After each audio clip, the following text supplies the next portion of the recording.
Muito bem, já estamos aqui a postos para mais um Debate Farol, mais uma vez, nesta sexta-feira, e inicialmente cumprimentando aqui o meu parceiro, meu amigo, Dr. Renan Félix, médico e analista político. Seja muito bem-vindo mais uma vez, Dr. Renan. Muito obrigado, bom dia, uma excelente sexta-feira a todos nós. É sempre um prazer participar, ser convidado para participar desse programa. Bacana. Antônio Cláudio Bontorin. Estou vendo o Bontorin lá na escotilha. Essa é uma escotilha que ele fica, né? Vocês pensam que ele fica numa sala, é um aquário que ele fica aqui no nosso programa, né? Bontorin, seja muito bem-vindo. Um abraço, amigo. É um aquário mesmo, Beto. Dá a impressão realmente que eu estou dentro de um aquário. Bom dia, doutor, a todos que nos acompanham nesta segunda parte do Farol de Limeira com o nosso Debate Farol desta sexta-feira. Você sabe como esse mundo dá voltas, né, Cláudio? Quando a namorada do meu filho passou uma temporada nos Estados Unidos, né? Então eles se falavam todo dia, né? Eu via meu filho lá com o celularzinho na mão, a face, né, da minha norinha ali, né? Quem diria que depois de uns 4, 5 anos eu ia fazer a mesma coisa com o Giovanni quando eu falo com ele, dá a impressão que ele está num aquáriozinho também ali, lá na Austrália. É o jeito da gente se comunicar, né? A comunicação né, se transformou bastante. Você faz chamada de vídeo com o seu filho com frequência, Cláudio? É muito difícil, né, Beto? Nós estamos muito pertinho, nós estamos diariamente, mas sem chamada de vídeo, né? A gente conversa diariamente. Mas não fazemos, não estamos tão distantes assim, né? Verdade, verdade. Não, porque os pais reconhecem os filhos pela expressão, né? Você liga para o seu filho, olha nos olhos dele, você já sabe se ele está bem, se ele está triste, se ele está preocupado, né? Tem essa também, né? Tem mais essa do que também. O pai e a mãe, né? Mãe, então. A mãe sente. Muito mais, muito mais. Mas vamos lá. Então, abrindo o nosso farol, vamos às recomendações básicas aqui. O meu querido J. Neto, não vê a hora acabar com as férias lá. Esse programa não é recomendado para pessoas sensíveis a fortes emoções e, em compensação, o nosso Debate Farol é recomendado a todos que prezam a liberdade de expressão, o amplo debate e construção de ideias para o melhor convívio social e desempenho de seus representantes públicos. E, rapidamente, vamos à primeira questão que iremos debater no programa de hoje. Se não me engano, é do Bontorin. O horário eleitoral gratuito pode mudar a opinião dos eleitores? Cláudio, a proposta é sua, gostaria que você abrisse esse comentário. Pois é, começou hoje, né, às 7 horas da manhã nas emissoras de rádio, das 7 às 7h10, né, logo mais agora das 13 às 13h10 tem o início na TV, né, das 12 às 12h10 a segunda etapa no rádio e depois à noite também na TV volta os 10 minutos, né? Que vão dar os candidatos. O horário eleitoral gratuito, a propaganda eleitoral gratuita, né? Que eu considero uma perda de tempo, eu considero desnecessária, né? É uma perda de espaço e de faturamento das empresas e das emissoras de rádio e TV, embora elas tenham uma certa compensação na questão fiscal, mas mesmo assim não é suficiente. Olha, Beto, eu fiz essa questão porque tem muita gente que gosta de assistir o horário eleitoral gratuito, muita gente que gosta de ver os candidatos aparecerem, aqueles que têm os seus apelidos engraçados, né? Mas eu não vejo que ela possa, de fato, mudar o voto de um eleitor. Eu entendo que, no mínimo, ela vai acrescentar aquilo que o eleitor já sabe, ou seja, que ele já tenha o seu candidato escolhido e não vai mudar de opinião por causa disso. Alguém pode mudar? Com certeza, não é 100% que isso ocorre. Mas eu não acredito muito nesse horário eleitoral, não. Eu acho que é apenas uma questão aí para dar visibilidade aos candidatos sem que haja qualquer influência no resultado final da eleição. Beto. Olha, eu vejo apenas um ponto, né, antes da análise do Dr. Renan. Porque antigamente era um negócio insuportável, né? Era algo assim, 20 minutos, meia hora, era um negócio assim que você ficava vendo aquilo lá pela madrugada. E eu gosto de sintonizar a rádio, né? Exatamente na hora que eu saía de casa, chegava no meu trabalho, já tinha terminado. Mas tem um ponto bom, 2 pontos bons. 10 minutinhos não mata ninguém, né, doutor? Não mata ninguém. É bem rapidinho. E o outro ponto é o seguinte, para quem não frequenta a rede social e não está antenado quem é candidato ou não, é pelo menos minimamente uma forma de você saber quem está disputando, né? Aliás, o Cláudio pôs uma belíssima matéria no portal da Tribuna de Limeira com os candidatos ao cargo de vereador aqui na cidade de Limeira, mas eu acho que serve pelo menos para a gente saber quem está ou não na disputa, pelo menos candidatos a vereador. Sim, concordo com você. Eu acho que não muda a opinião do eleitor, o horário gratuito, eleitoral gratuito divulgado pela televisão e pelo rádio. Eu acho que ele apenas informa, porque assim, muitas vezes existe alguém que é candidato e as pessoas que o rodeiam, nem todas elas sabem que ele é candidato. Né? E talvez, eventualmente, se essa pessoa souber que aquele determinado cidadão, munícipe, é candidato, ela eventualmente vai votar nele, né? Porque tem uma afinidade, porque conhece, porque gosta, enfim, alguma coisa dessa forma. Tem muita gente que não tem rede social ou não usa, né? Então, eventualmente, durante 10 minutos no carro, ou ligou a TV, a pessoa escuta, poxa, fulano de tal é candidato. Né? Um exemplo, se eventualmente alguém que conhece você é muito conhecido na cidade de Limeira, Beto. Alguém saber que você é candidato a vereador, por exemplo, e ouvir o seu nome na rádio, ela vai pesquisar, o Beto é candidato, o doutor Roberto é candidato. Ela vai atrás, vai olhar, poxa, o Beto é candidato, vou botar no Beto. Então, acho que ela não muda a opinião, mas ela traz mais eleitores, porque mais pessoas que você conhece vão saber que você é candidato. Não adianta você ser conhecido, as pessoas precisam saber que você é candidato, saber o seu número. Né? Eu acho que isso é importante. E é o que você falou, 10 minutos não mata ninguém, é um tempinho curto, é meramente informativo, mas é importante. Uma parcela da população sim escuta e alguns definem em quem vão votar sabendo quem está disputando. Né? E é bom para saber quem está disputando. Não, é interessante porque esse negócio de rede social é assim, né? Se você vê com frequência... Você sabe que eu sou péssimo para rede social, sabe, Cláudio? Eu sou assim um horror. Eu não sigo muita gente, também não publico nada, não sou seguido por ninguém. Mas assim, eu não vi ainda, pelo menos no Instagram. Curioso isso, viu, doutor Ana? Eu não vi no Instagram até agora nenhuma postagem de candidato a vereador aqui em Limeira, Cláudio. Eu vi bastante, Beto. Olha, de vereador, eu tenho recebido muita mensagem pelo WhatsApp, que são pessoas que eu tenho contato por questões profissionais, né? Então já estão com o númerozinho lá, tudinho, né? De prefeito, sim. De vereador, realmente alguma coisa, mas muito pouco. No Facebook, né? Nos stories do Facebook, tem aparecido bastante, mas também não da forma como deveria, apenas aquela história da foto, número e pronto, né? Você se lembra da evolução da propaganda eleitoral gratuita, né, Beto? Lá na década de 70, quando tinha o MDB e o Arena só, e teve aquela revolução do MDB com a vitória de Quércia sobre o Carvalho Pinto ao Senado, aí o horário eleitoral tinha 1 hora de duração, né? Com todos os candidatos falando. Daí, depois dessa vitória do Quércia e de outros oposicionistas à Arena e ao poder militar, eles mudaram apenas para a fotografia e o currículo do candidato, você se lembra disso também, né? Até que a última modificação que a gente teve foi a por representatividade na Câmara e no Senado Federal, no Congresso Nacional, né? Que agora nem todos os partidos têm direito à propaganda eleitoral gratuita, por isso que eu digo que ela é inócua, porque ela não dá direito a todos, né? Então, é assim que funciona, assim que está funcionando, infelizmente, Beto.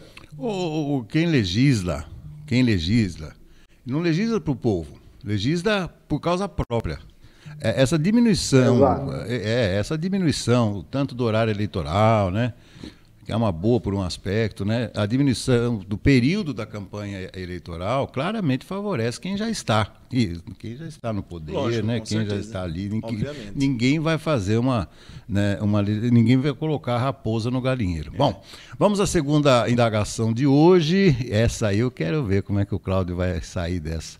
Musk ou Moraes? Perseguição ou justiça? Aí eu vou explicar por quê.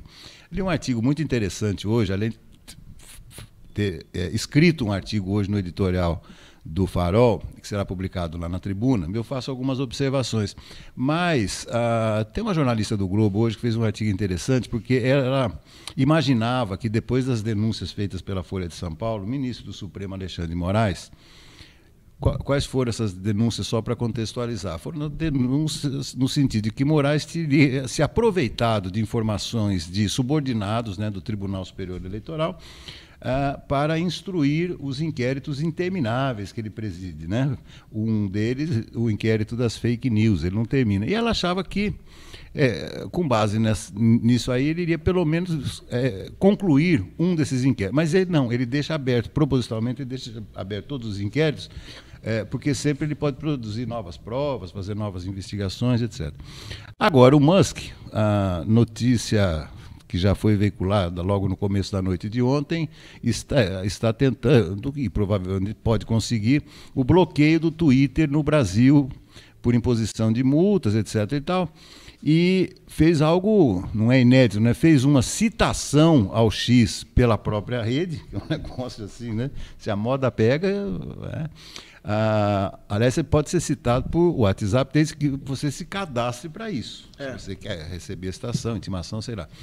E, além disso, ele bloqueou os recursos de uma empresa que não tem nada a ver com o X, a não ser o envolvimento do proprietário, que é o Elon Musk, para garantir o pagamento de multas que o X deve, não a Starlink, que é uma outra empresa do Elon Musk. Então, claramente, nesse embate, e o Musk não está nem aí, né? Não. Fez um meme lá de Darth Vader, aí, do ministro Alexandre de Moraes. Potter e Star Wars assim, e tudo mais. Então, é uma coisa assim, perseguição à justiça. Na minha opinião, doutor Renan, claramente é uma perseguição, porque o Musk também afronta, né, o ministro Alexandre de Moraes, ele não pode ser afrontado por ninguém. E vamos ver o que vai dar isso aí, né? Com certeza. Obviamente que existe uma perseguição por parte do ministro do Supremo, Alexandre de Moraes, em relação ao Musk e a outras pessoas. A gente vê isso, já se tornou rotina no Brasil, né? Desde que ele assumiu a cadeira como ministro do Supremo em 2018, a gente vem acompanhando medidas incabíveis, coisas inconstitucionais, né? Enfim, uma série de assuntos que deixam até o mais extremo brasileiro de queixo caído. E, obviamente, o bilionário, né, o Elon Musk, ele está fazendo disso não posso dizer, uma brincadeira pessoal, né?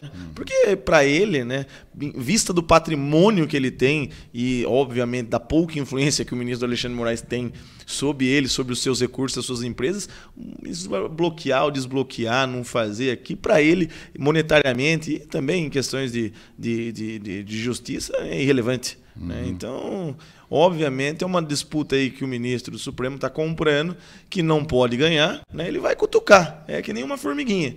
Ele incomoda, mas não é irrelevante, né? Para o atual cenário, onde o Elon Musk é o homem, né, mais rico do mundo, segundo a Forbes e tal, com influência em diversos países, não é um país da América Latina com um único ministro que vai abalar a estrutura de um homem desse calibre, né? Então, obviamente, é uma perseguição infundada e que não vai resultar em nada, né? O Cláudio, você sabe que eu ouvi ontem também, você que é um ex-usuário do Twitter, né, eu sei disso, você já falou, mas tem uma outra coisa também, nessa outra empresa aí, na Starlink, ele tem sócios, né, o Elon Musk, e abriram essa análise ontem, né, que eles têm outros, ele não age de ofício, por exemplo, como um prefeito de uma cidade que nós conhecemos, que parece o imperador, né, ele determina o que as pessoas podem ou não podem fazer. Mas, em relação ao Musk, por exemplo, ao prejudicar a Starlink por uma medida sua, o Musk prejudica também os seus sócios na Starlink. E aí existe um embate jurídico. Hoje cedo a Folha de São Paulo já trouxe opiniões favoráveis e contrárias, o que não fez o Globo.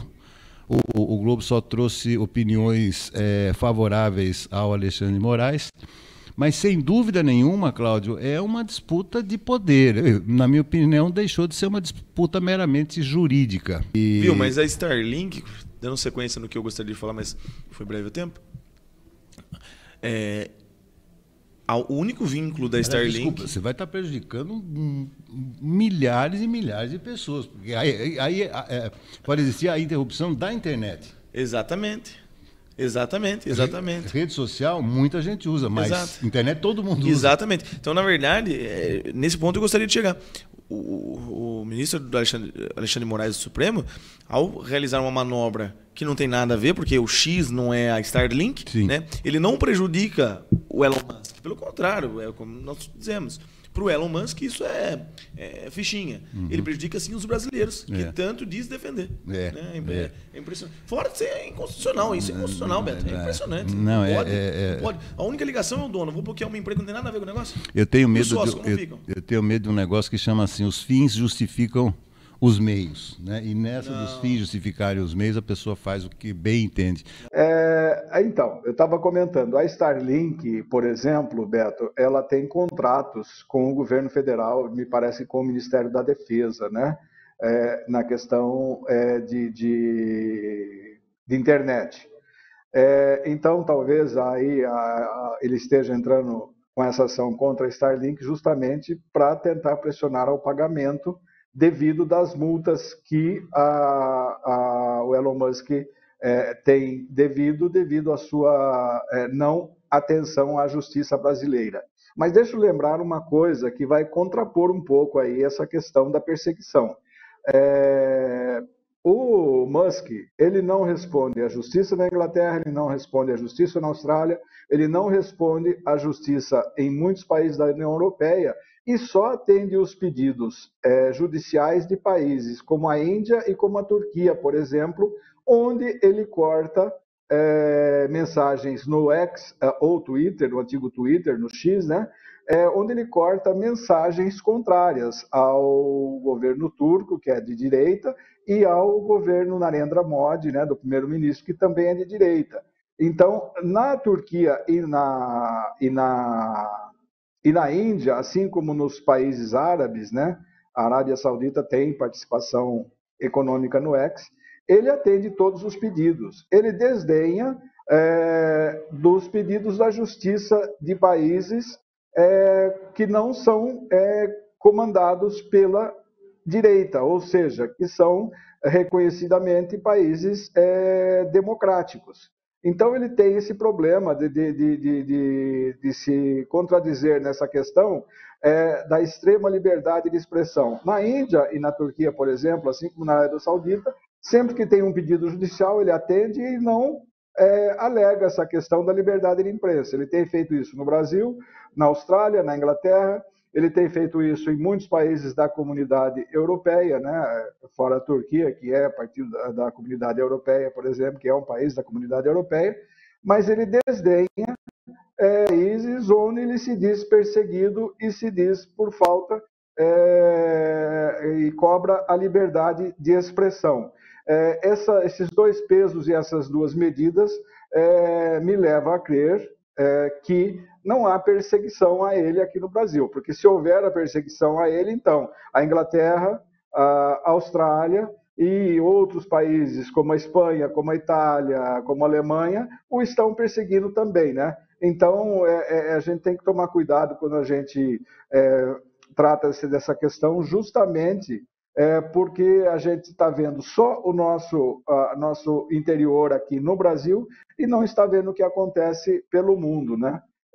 Então, precisamos pensar nisso também, antes da gente fazer essa questão, se é perseguição ou se é justiça, né?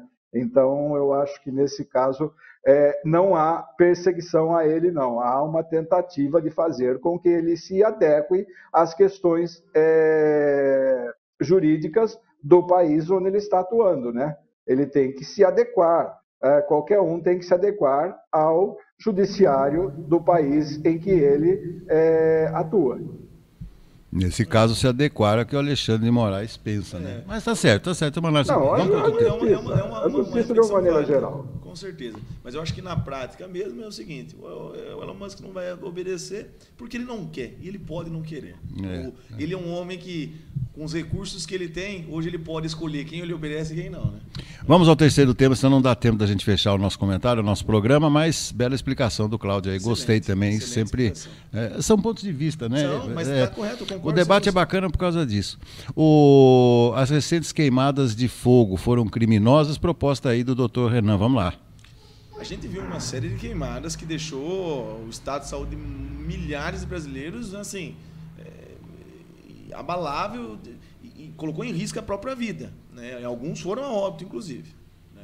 E aí eu pergunto para você, foi uma coincidência aquela quantidade de queimadas naquela região específica? Foi coisa da natureza? Até que ponto se pega fogo em determinada porção de vegetação perto onde, obviamente, a gente sabia que o ex-presidente Bolsonaro estaria, né? Prejudica um determinado setor, que a gente sabe que é o setor do agronegócio, né? Então, assim, pergunta a você, esse crime será punido, não vai ser punido, vai ser investigado? Não só as pessoas que atearam fogo, foram muitas presas, né? Mas haverá uma investigação maior sobre isso, né? Da onde saiu, quem foi a cabeça disso aí, né? Quem organizou o trâmite, quem escalonou os locais exatos. Eu acho que isso é uma coisa importante e precisa ser dita, precisa ser alertada, porque muitas pessoas passaram muito mal no último final de semana, na sexta-feira, com aquela quantidade de queimadas, muitos morreram, né, devido a isso. Isso não estou vendo uma repercussão que isso merecia. E tem um detalhe, né? Parece que há a identificação, né, do começo desses focos de incêndio, há uma coincidência de horários, né? Eles teriam começado próximos, né? Cláudio, vamos lá a sua análise, meu amigo. Bom, eu acho que aí só faltou o Dr. Renan falar que foi o Lula que mandou tacar fogo, né? Na realidade, eu acredito que foram criminosas, sim, essas queimadas, porque as pessoas presas no estado de São Paulo, um desses presos, inclusive, já disse que foi ordem do PCC, né? Mas a questão não foi só com o agro, né? A questão foi com matas também, né? Com matas nativas também, né? Então é uma série de situações em que precisa ser de fato questionada e ser também resolvida, né? E ser punido aqueles que são responsáveis por essa situação, né? E nós vimos o estado de São Paulo pegando fogo praticamente, né? Nós vimos aqui a nossa região, né? Piracicaba, Iracemápolis, Capivari, queimando, né? E a situação que ficou, a cidade que ficou, o município no sentido de poluição, de queimada, né? Eu me lembro, certa vez, quando nós estávamos eu estava prestando assessoria a uma empresa aqui de Limeira e teve eventos, né? E um usineiro chegou a dizer que a queimada da cana não causava mal, não era problemático para a saúde, enquanto todos os pneumologistas diziam que eram, né? Mas essa questão não é só o problema da queimada da cana, é a queimada das plantações e também de áreas cultivadas já, né? De áreas preparadas para o cultivo e de mata nativa. Eu acho que foram incêndios criminosos coordenados, né? Como aquele de 5 anos atrás, lá, né? Aquele dia do fogo no norte do país, lá, por fazendeiros ali da região de Roraima, né? Que tiveram o Domingo do Fogo, né? Que eles queimaram muitas pastagens, muita floresta num dia só. O processo se encerrou e ninguém foi punido. Eu acho que nós temos que punir, sim, quem fez isso e descobrir os mandantes, porque realmente foi trágico. Anos atrás, quando nem se pensava em colheita da cana, né? A substituição da colheita manual, né? Aí tinha um incêndio, aquela chuva negra aqui em Limeira, né? Aquele negócio absurdo, aquela palha da cana voando para a cidade inteira, mulherada tirando roupa do varal, toda semana a mesma coisa. Aí a reportagem atrás dos usineiros, o Cláudio deve se lembrar bem disso. Nunca o usineiro sabia como é que começou o incêndio. Não sei. Olha, não sei, nós estamos investigando aqui na fazenda, porque alguma coisa aconteceu, que nada, ele tacava fogo na cana, o carro saía e ia embora e nunca se descobriu. Então, por isso que eu acho que vai ser muito difícil. Não vi nada. Eu gostaria de ver uma atitude mais assertiva do governador Tarcísio de Freitas, viu? Porque... Precisa ser investigado. Precisa ser investigado, precisa ser punido de forma correta e dada a devida atenção. Não foi uma coisa simples, foi uma coisa muito perigosa, matou muitos animais da fauna, flora, né?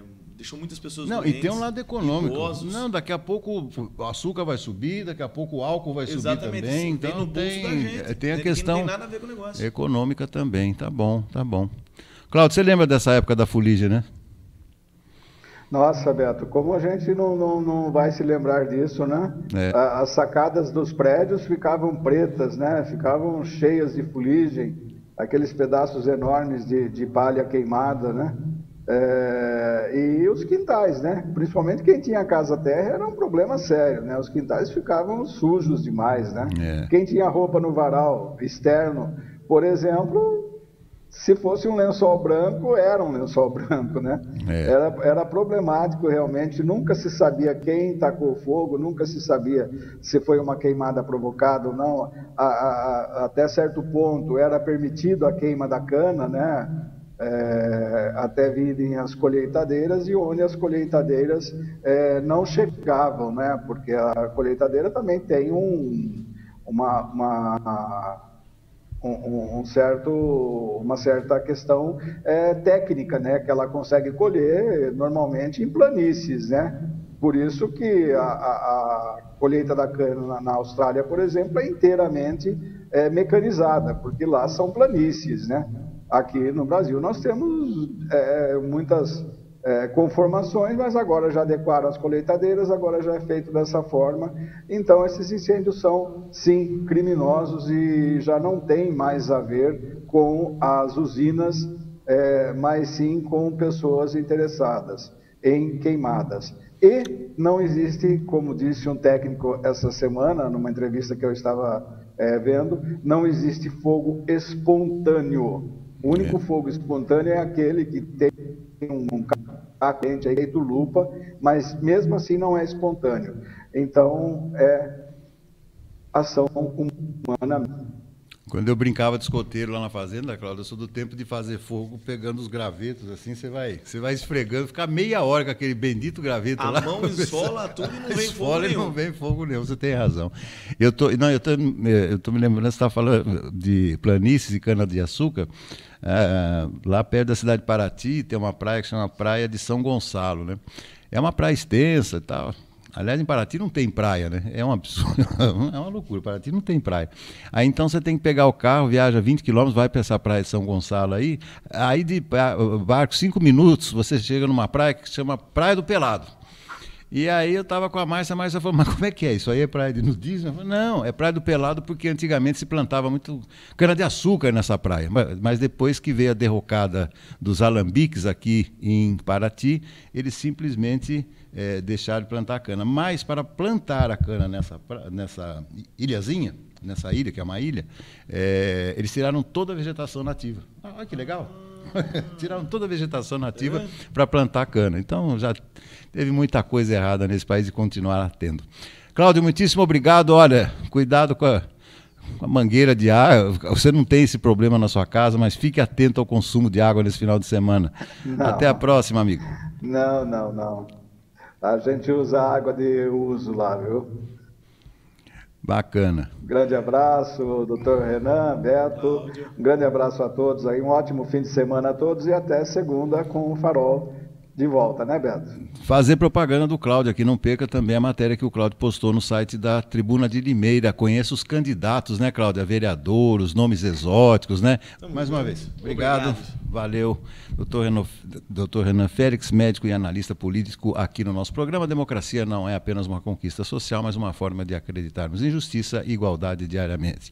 De minha parte, muitíssimo obrigado. Desejo a todos um excelente final de semana e até segunda-feira.